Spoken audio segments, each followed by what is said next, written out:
hold these violent offenders in jail. So it's just it's another story that unfortunately has happened, because we have what I described as judicial activism from the bench, in which these judges and magistrates allow these violent offenders to get back out on our streets, with little or no bond. And unfortunately, Ms. Zarutska was another victim that fell prey to another violent offender.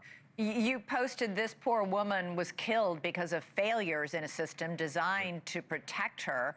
We heard, on X this afternoon, people and yourself saying the person should never have been out on the streets, even if it meant involuntarily committing him. Should he have been involuntarily committed?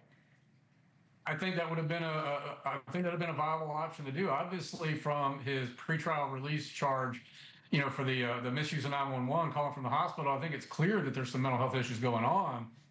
But to release him out, knowing that these concerns are, and I heard you mention earlier that he failed to show up for a mental health evaluation. I mean, that should have been a revocation of his pretrial release, and he should have been ordered to stay behind bars. And he wasn't. But again, it's just another example of how magistrates and judges, and not all judges, not all magistrates. We do have some good ones here. Keep that in mind. But it just showcases how some of these judges and magistrates in Mecklenburg County continue to fail the citizens, because they care more about the rights of suspects than they do about protecting the victims of these crimes. This judge who did not order him held behind bars in January has come under a lot of criticism, but that arrest was for a very minor charge of abusing the 911 system. People aren't normally thrown in jail for calling 911 when they don't have an emergency. That's correct. And I mean, and the Charlotte-Mecklenburg Police Department has had reports, where their 911 system, has been inundated with calls and people have had to been put on hold. And you've got this gentleman here that's calling 911 from the hospital, clearly in some type of mental distress, and to the point where it got to the level at which the only mediation that they found that they could stop it was by arresting him and taking him to jail. But again, it just goes to showcase how much the mental health illness that he was going through, that the magistrate should have ordered, especially when he didn't show up for his evaluation, should have rescinded the pretrial release and put him back in jail and forced him to get the treatment that he needed. And again, not saying that it could have stopped this from occurring, but we can't say that it wouldn't have. Right. His own mother tried to involuntarily commit him into a mental hospital, and she was unable to do so.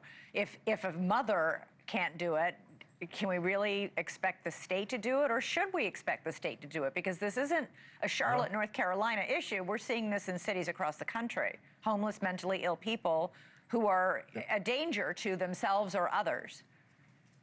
Yeah, you're absolutely right. And, I mean, not every issue that goes on in our communities is something that we need to arrest our way out of.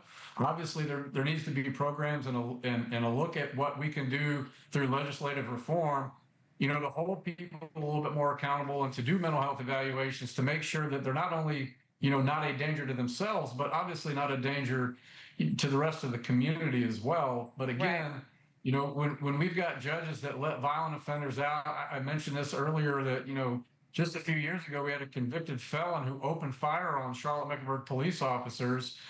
Convicted felon shooting an AR rifle and gets a $67,000 bond and is out of jail in less than 24 hours. It is that type of an example that shows that the policies and the activism, as I mentioned, is alive and well, and it's putting our citizens at risk. We're tired of it. We've been calling for action for years. And it's unfortunate that Ms. Zarutska had to die in order for Mayor Vargas to actually stand up and say, hey, it's about time that we do something.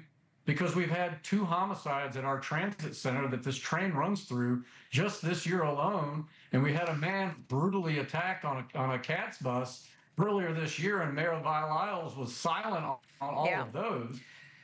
But now here we are. Today we'll find out if she's going to make it on to be our next mayor, or to be eligible to be our next mayor or not, when the polls close today and the primaries close. So she's had her time. And voters will get their say. It's time to go.